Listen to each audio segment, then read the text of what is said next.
बंदों गुरुपद कंज कृपा सिंधु नर रूप हरि महामोह तम पुंज जासु वचन रवि कर निकर। देशवासियों को मेरा हर मतलब संत वाणी में एक शब्द आया है कि लघुता में प्रभुता मिले, प्रभुता से प्रभु दूरी, चीटी शक्कर ले चली हाथी के सिर धूरी। हाथी बहुत विशाल जीव है, बहुत बड़ा है, लेकिन क्या गर्दा धुरता ईटा मट्टी पत्थर सुर से लेकर के मथा पटकते रहते, काटा कुसा डाल पात खाता है लकड़ी। और चींटी तो बहुत छोटा जीव है, लेकिन मधुर पान ही भोजन ही करता है। चीनी शक्कर गुड़ भात खीर इत्यादि। संत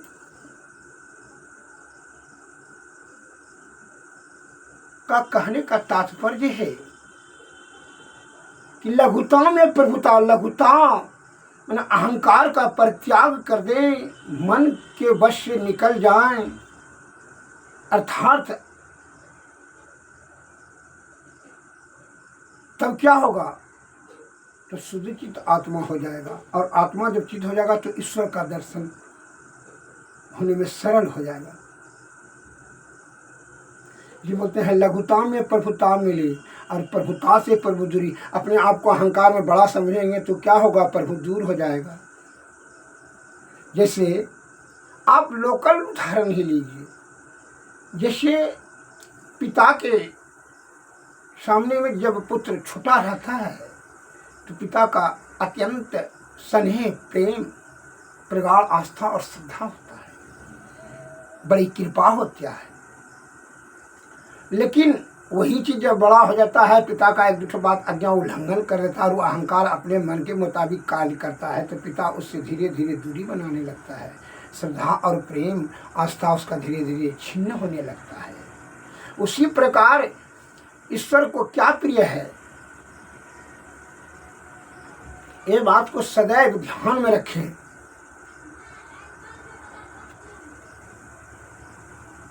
कि अहंकार करेंगे तो ईश्वर आपसे दूर हो जाएंगे।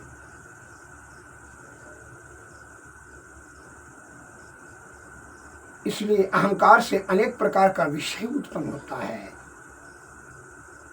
रजोगुण का वह दुर्गुण है,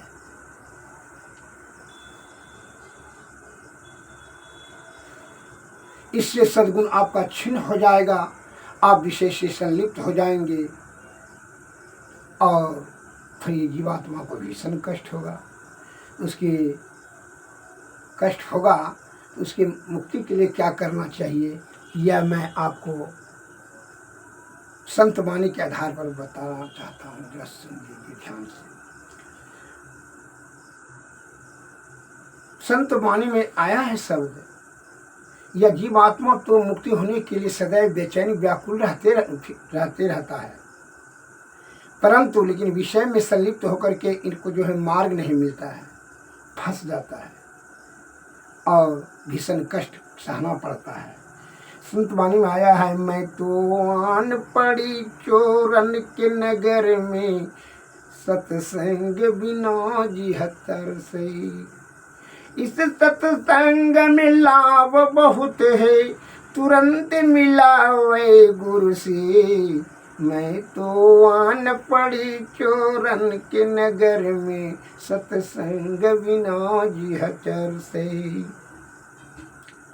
मूर्ख जन कोई सार न जाने, मूर्ख जन कोई सार न जाने, सत्संग में अमृत बरसे।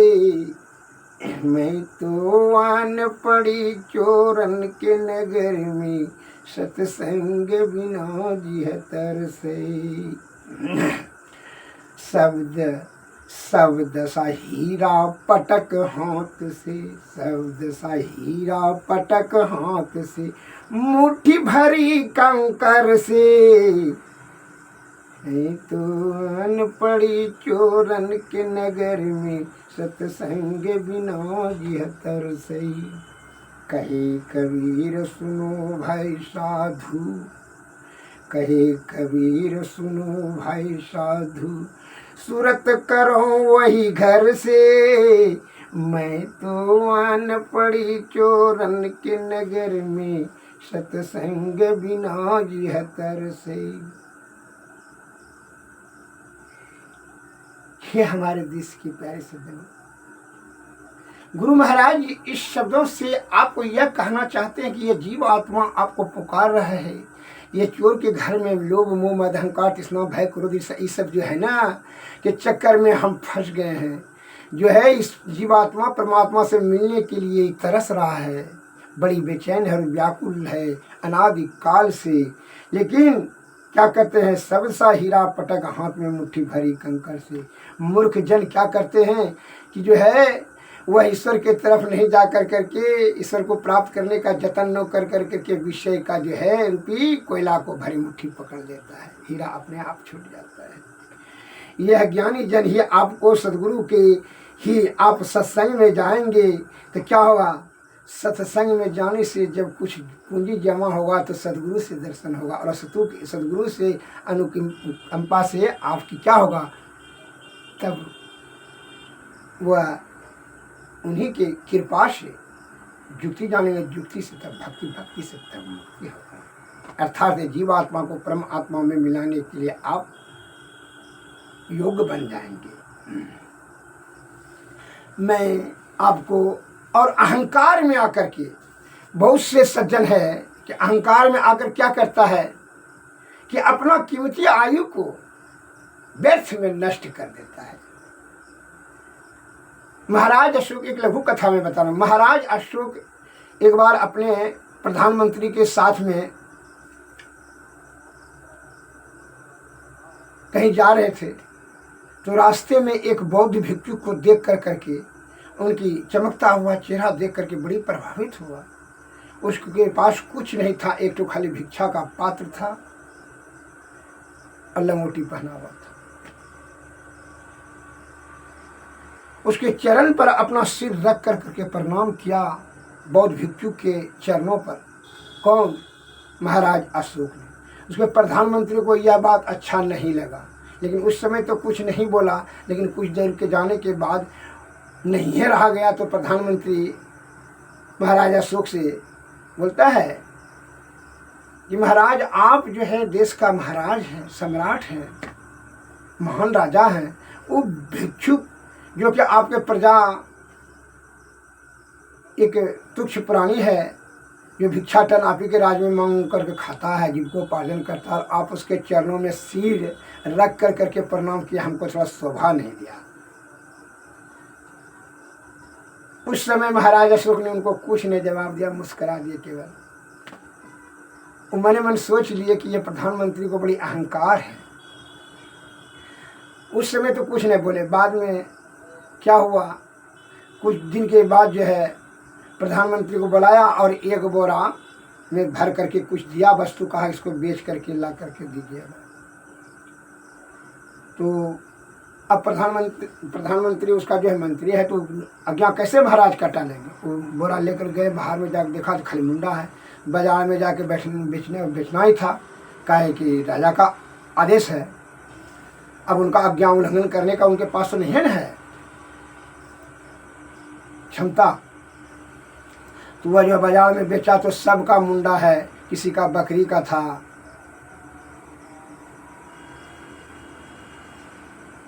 चूहा का था, खस्सी का था, भेड़ का था, बछड़ा का था, सुअर का था इत्यादि। तो उस सबका तो मुंडा बिक गया, लेकिन मनुष्य का मुंडा बिक भी नहीं किया। अनंत वो हार करके मनुष्य वाला मुंडा लेकर के आया प्रधानमंत्री महाराज की, कहा कि महाराज ये मनुष्य का केवल मुंडा रह गया है, बाकी बात तो सब तो बिकिए गया। बकरी खस्सी का, कुत्ता बिलाए और जो दिए थे भेड़ बछड़ा, इस सब का तो बिकिए गया, लेकिन मनुष्य का मुंडा नहीं बिका। कल का इसको फ्री में जाकर के मुफ्त में दे करके आओ। फिर बाजार गए तो कोई मुफ्त में भाई कोई ले लीजिए तो कोई नहीं लिया। कहा मनुष्य का मुंडा हम क्या करेंगे, किसी ने नहीं लिया। अंतिम में जा करके लेते आया तो महाराज जी तो मुफ्त में भी कोई लेने के लिए तैयार नहीं। तो महाराज ने जवाब मुस्कुरा के जवाब दिया, इसका कोई महत्व नहीं मनुष्य का मुंडा का, तो हम जब मर जाएंगे तो हमारे मुंडा का कितना कीमत होगा। तो कहा कि मनुष्य तो एक के होता है महाराज, आपका भी मुंडा का कोई कीमत नहीं देगा। कैसे भी क्या भाई, मरने के बाद थोड़ी हो जानेगा कुछ किसका मुंडा है नहीं, आपका भी कोई। तो फिर जब इस मुंडा का कोई कीमत नहीं है, इसमें क्या अहंकार करना है। जो आपने उस दिन हमको कहा कि महाराज उनके भिखारी के चरणों में, अरे वो संत है, ये शीश दे करके भी संत का कृपा प्राप्त हो जाए। इसलिए संत वाणी में संत दरस फल परम अनूप ब्रह्म दरस सहज जीव स्वरूप। क्या अर्थ हुआ, इसलिए संत वाणी में अरे संत का दर्शन होने से अनुपम लाभ मिलता है, अलौकिक लाभ मिलता है, पाप जल करके राख हो जाता है।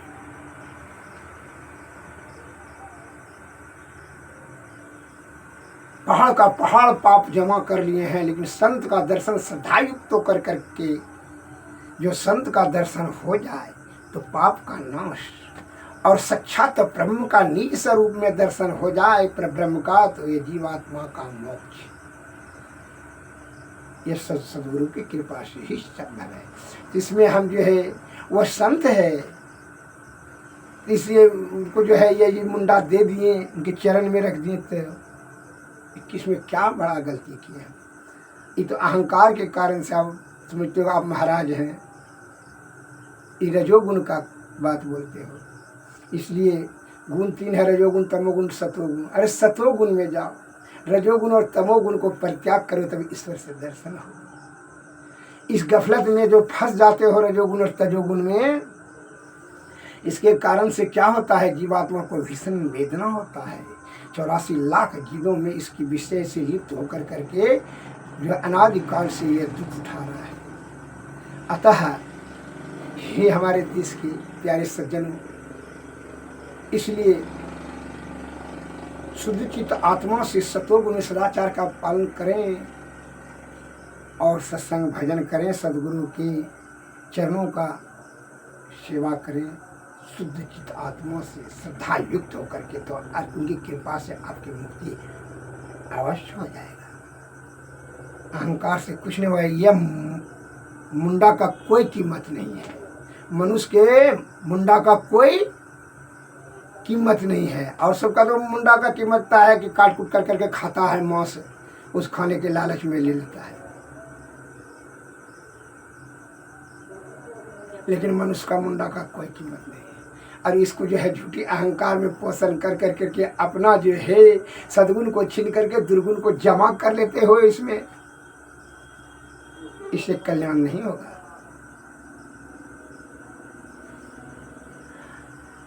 आयुर्वेद का सेवन करें स्वस्थ शरीर को रखने के लिए, इससे आपको इम्यूनिटी पावर छीन नहीं होगा, आप रोग रूपी कष्ट से बचे रहेंगे। और सद्गुरु के चरण में जाएं, सत्संग भजन करें, तब शुद्ध चित्त आत्मा से परब्रह्म की प्राप्ति होगा, अर्थात मुक्त होंगे। ये इतना ही सब आए। जय हिंद, जय भारत, नमस्कार।